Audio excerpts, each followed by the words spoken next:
What are the marks of spiritual maturity? Well, maybe the best way to start thinking about that is actually to think of the opposite. What are the marks of spiritual immaturity? For that, we're going to go to Ephesians chapter 4, verse 14 and 15. It says this: "The goal is that we would no longer be little children, tossed by the waves and blown around by every wind of teaching, when people use tricks and invent clever ways to lead us astray. Instead, speaking the truth in love, we would in all things grow up into Christ, who is the head." So this idea of being a spiritual infant is being tossed back and forth by any wind of teaching. You might even include here that being a spiritual infant is being influenced in what you believe based on your circumstances and what's happening to you in your life. And so if you become a Christian and your first little bit of being a Christian is not easy, there are trials, there are temptations, there might be some suffering that enters into your life. Spiritual immaturity would be being tossed back and forth by every wind of teaching. It would mean either falling away completely or giving into that temptation, or following a different teaching because this first one wasn't working out for you so well. That's spiritual immaturity. There's an uncertainty there. There's a failure to have strength in those tough circumstances that characterizes that immaturity. The truth is, God has told us that trials, temptations, and suffering will come to the Christian in this life, and that we should expect those. And in fact, those temptations, those trials, and that suffering does produce something good in us.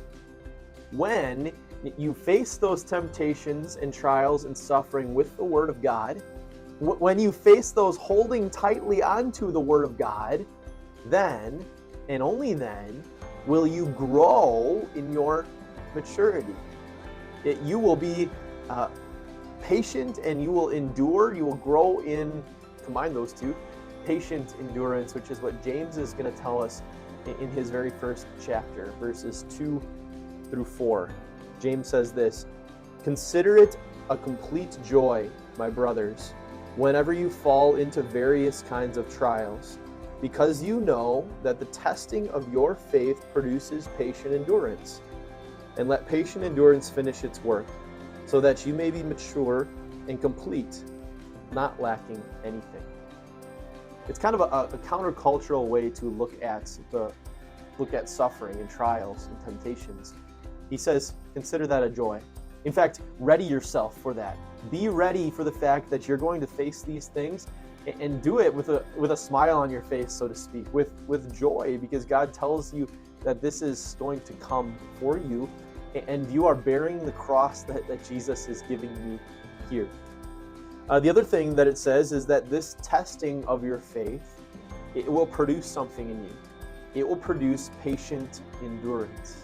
So as you face these tough things in life, these trials, this testing, and you hold on to God and His Word, and you bring that with you throughout that time, you will produce within a patient endurance that holds on to God and His Word and what you believe, regardless of what's going on outside of you, regardless of your circumstances. And finally, it says, so that you may be mature. That's what it means to be mature as a Christian. It's having this strength and it's having this fortitude to hold on to God and His Word despite outward circumstances. So, going with a smile, friends. Expect that suffering, expect the pain, expect the trials, expect the temptation, and know that God is through these things and through your connection to His Word strengthening you and maturing you as Christians so that you would stand firm until the very end.